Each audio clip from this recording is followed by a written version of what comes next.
In the Detroit Pistons' final preseason game, the starters didn't play very much, but they left preseason on a good note. We'll talk about how they played and some other things from the final preseason game in today's episode of the Locked On Pistons podcast.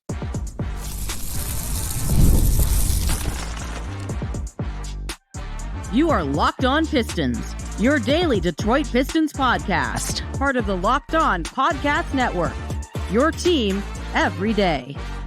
What's the deal? Welcome back to another episode of the Locked On Pistons podcast. Per usual, I am your host, Kuka Hill. You can find me over on Twitter at Kuka Hill. I want to thank you guys for making Locked On Pistons your first listen of every single day. We are free and available on all your podcast platforms. If you haven't already, head to the YouTube channel at Locked On Pistons. Hit that subscribe button or leave us a 5-star review on whatever podcast platform you're listening to this on.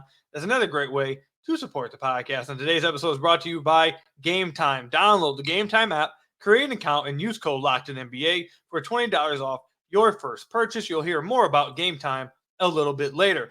In this final preseason game, you got to see JB Bickerstaff play almost, I believe he was able to play every single player that was capable of being played. Exhibit 10s, end of bench guys, all of them. Everyone got to play in this game, which means the starters didn't get to play very much. They played in the first quarter, and that was it.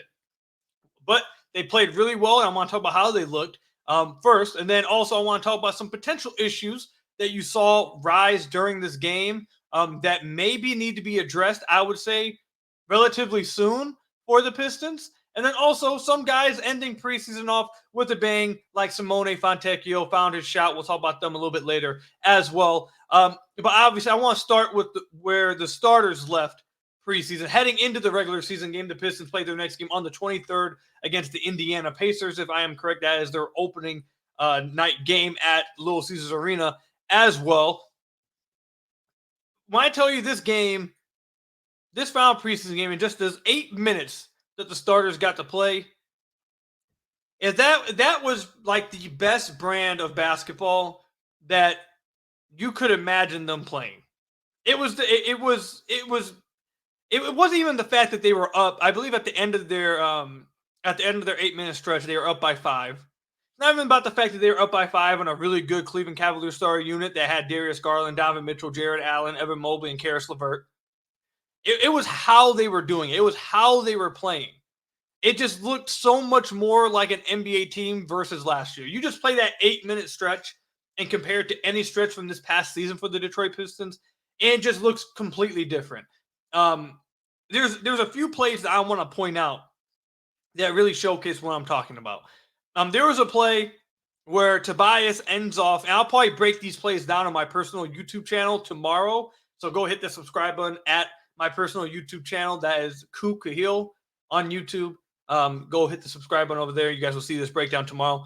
But there was a play that just really showcased the spacing and how the Pistons, again, like I've said over and over on the podcast, not only do they have shooters on the floor now, they are also the spacing principles are also off the chart. It's just really good for them.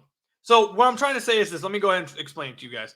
So Cade Cunningham ran a pick and roll on the left side of the floor, right? On the left wing, I believe it was an empty corner. He ran a pick and roll. He picked up his dribble. The center came out to him. He was going to lob it up to Jalen Duren, but they covered it really well. So he immediately dished it out to Jaden Ivey, kind of at the top of the key. Jaden Ivey immediately rotated that over to Tim Hardaway Jr. Tim Hardaway Jr. then immediately rotated it over to Tobias Harris. So it went from top of the key, wing, corner. So it's done made a full rotation. And because these guys can shoot, the defense is actually reacting to the ball swings. It's not slow reactions. Oh, if they shoot it, it is what it is. They're hard closing on TH. He swings it. They're hard closing on Tobias. So then Tobias gives a pump fake, drives the closeout, gets to the paint. Big man has to then come up. Jalen Duren has a wide open bucket underneath the rim now because the big man had to come up and guard Tobias. Tobias lobs it right over to Jalen Duren. Absolutely beautiful play. All started with a Cade pick and roll. He dished it out. Immediate swings all across the floor. Because each player can shoot, the defense actually has to respect the closeouts.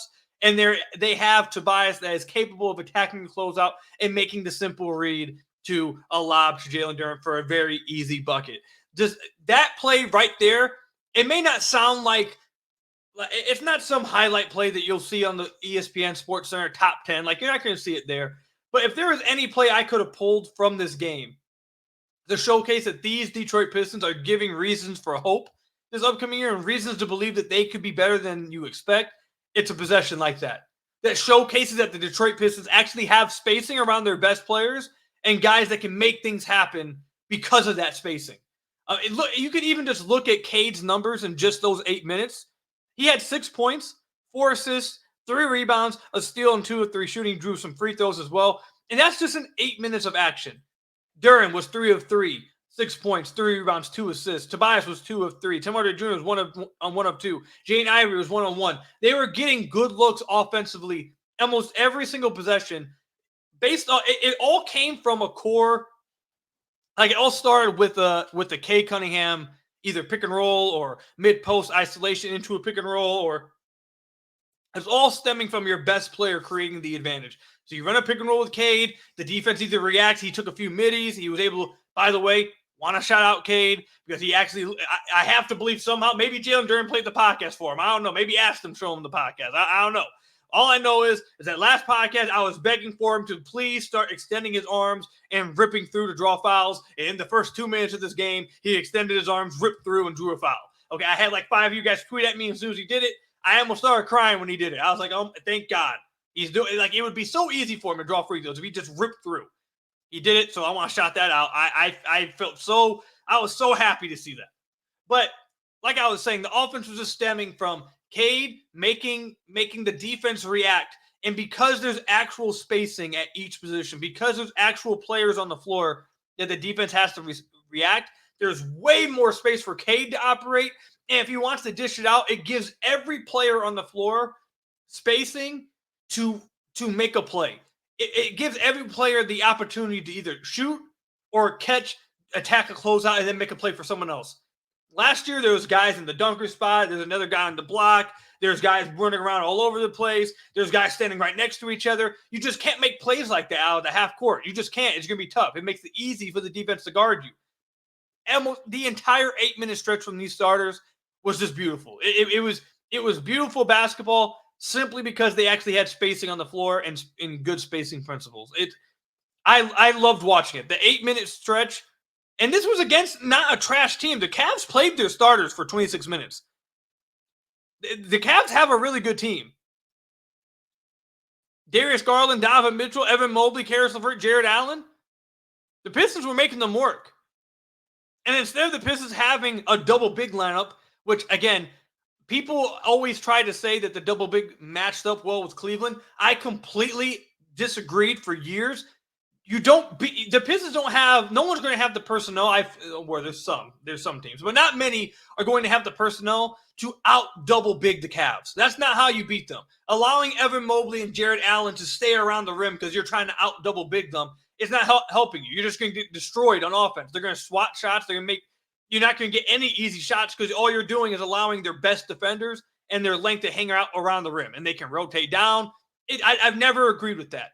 However, when you have Tobias at the 4, and now Duren in pick and roll, you're moving Evan Mobley away from the basket. If Evan Mobley wants to help down, you're now kicking out to Tobias to where he can hit a catch and shoot 3. And Evan Mobley closes out hard, like he did in the play I talked about earlier. He can attack off the closeout, and now it's forcing Jared Allen to react. You got their other rim protector on the perimeter because he had the space out to that 4, and now you got open shots.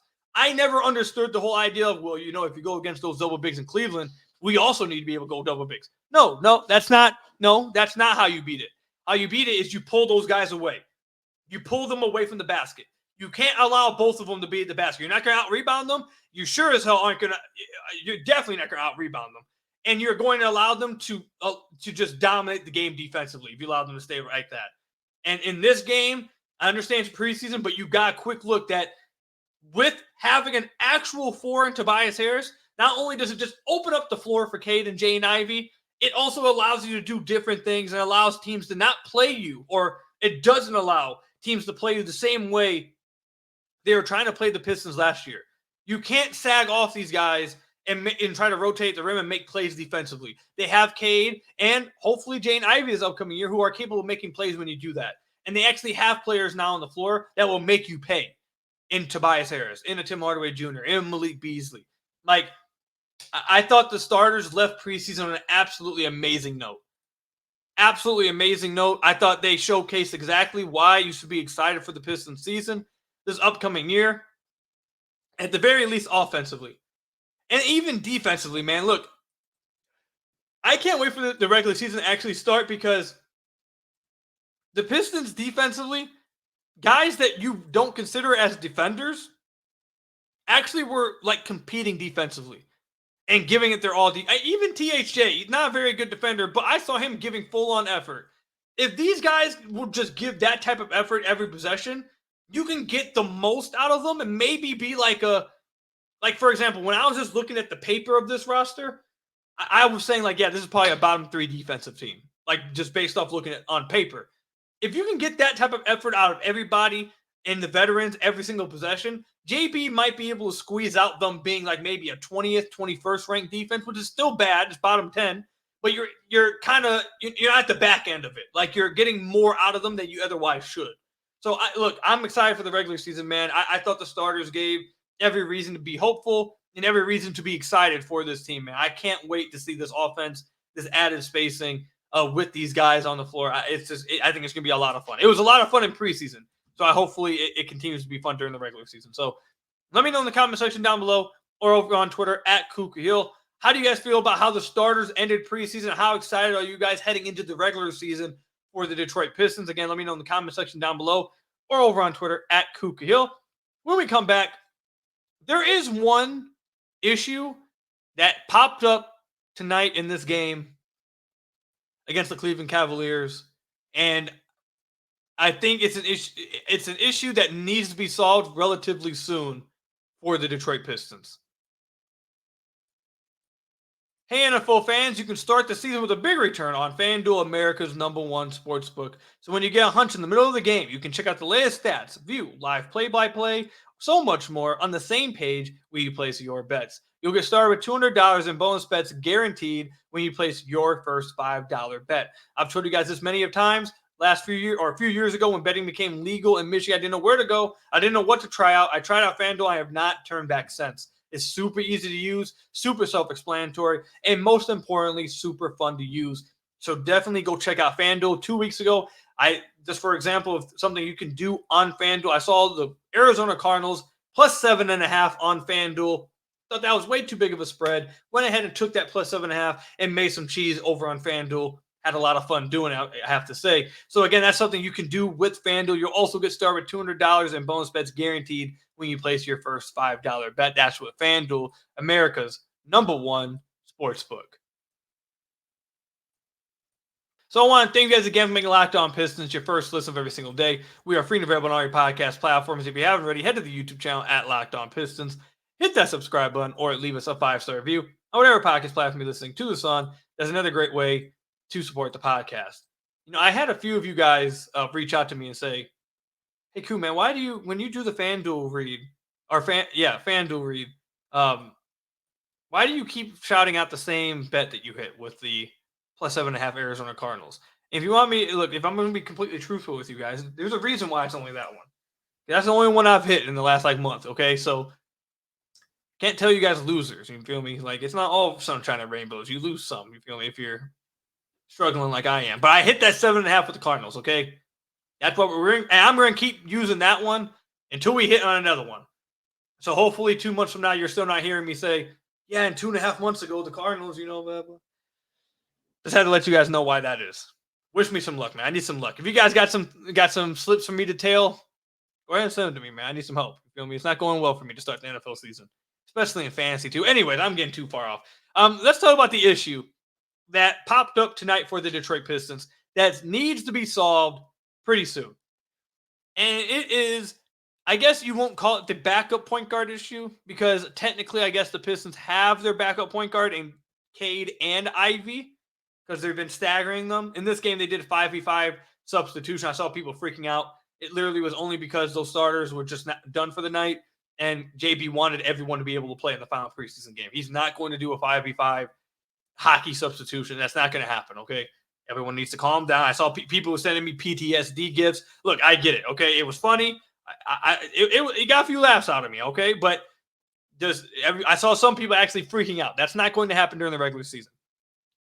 Anyways, When the regular season starts, you'll see that Cade and Jaden Ivey are going to serve as the backup point guard, it seems like, together in JB's rotation. However, you saw in this game, when the 5 starters came out, the 4 guys that have been a part of the rotation came in, and Ron Holland, Malik Beasley, Simone Fontecchio, and Isaiah Stewart. But the 5th person that got an extra chance, that got some extra minutes, that got a chance to show, hey, I should be considered a part of this rotation. You should try to extend it to 5 to make me play or to give me minutes.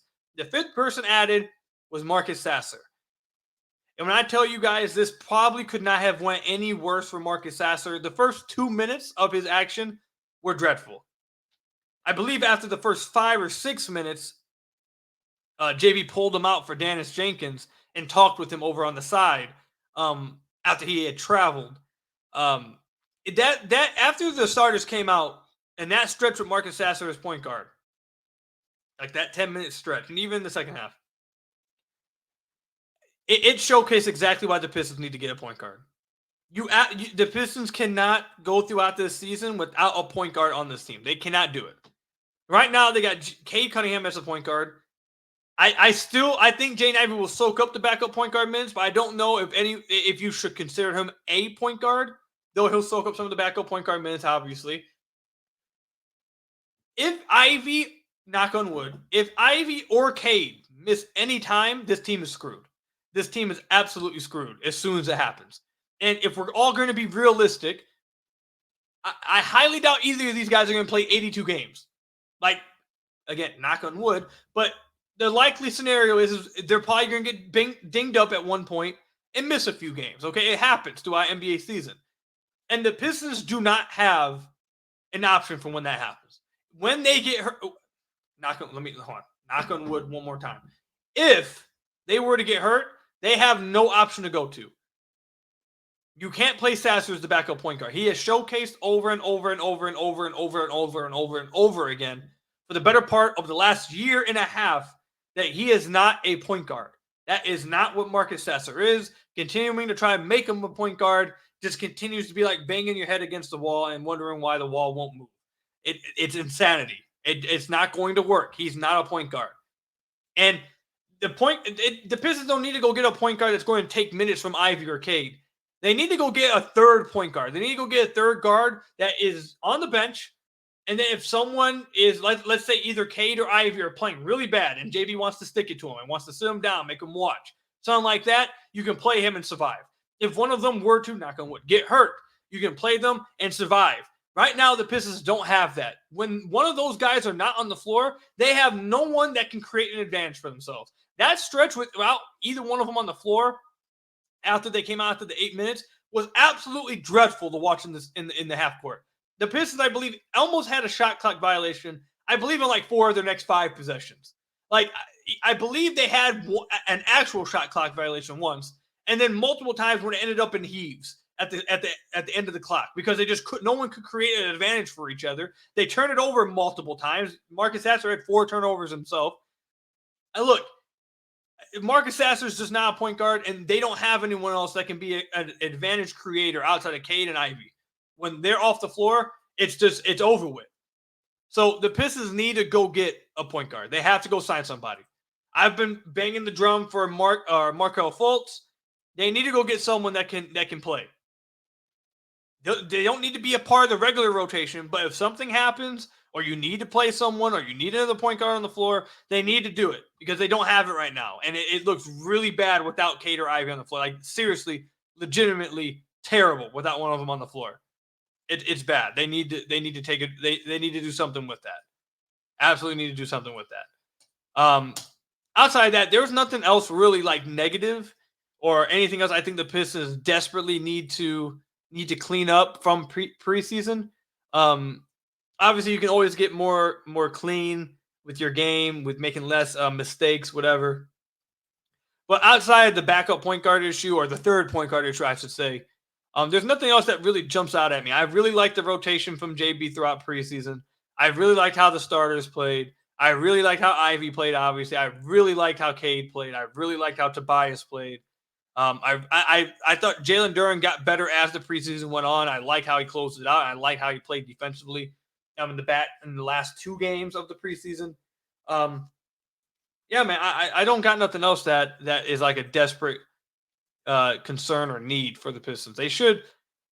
I saw something today that said the Pistons are the most bet on team to hit their over, which simultaneously is, I completely budged saying that word. My goodness. it both gives me like, it makes me scared in one hand, but also makes me excited for you guys because a lot of people seem to believe the Pistons will be better than than the books think, which will lead to a fun season for fans. But then there's also another, on the other hand, is usually over the last like 10 years when there's optimism around the Pistons, things go the opposite way. And when the people are thinking it's going to happen, things go the opposite way. So I'm a little bit worried about that. However, I mean, based off how they played in this preseason, man, I get it, man. This team looks like they could be better than originally thought. Now, I'm really trying not to go overboard over preseason games. I mean, I'm really trying. But they looked good, man. They looked good. Cade looked really good. Ivey looked really good. Like, the veterans look like they're perfect fits. I don't know, man. I want to say temper your expectations, temper your excitement, but there's some things to be excited about, man. So let me know, comment section down below, how excited you guys are. And also tell me, do you guys agree or disagree with the whole backup point guard, third point guard issue that I'm bringing up here? And how do you guys think the Pistons should solve that? Let me know in the comment section down below or over on Twitter at Kuka Hill. Closing out preseason on a high note, there's a few other players I want to shout out who had a really good game to close out preseason, heading in to the regular season at the perfect time. I'm a procrastinator. I wait to the last second with just about everything, especially when it comes to buying my tickets for my favorite events, whether it be theater events, sporting events, concerts, whatever it is. I wait to the last second with just about everything, and oftentimes screws me over with prices and the best seats. But with Game Time, it's the best place to purchase your tickets because, one, they got last-minute deals, again, all the way up to the last minute, but even sometimes after the event has already started.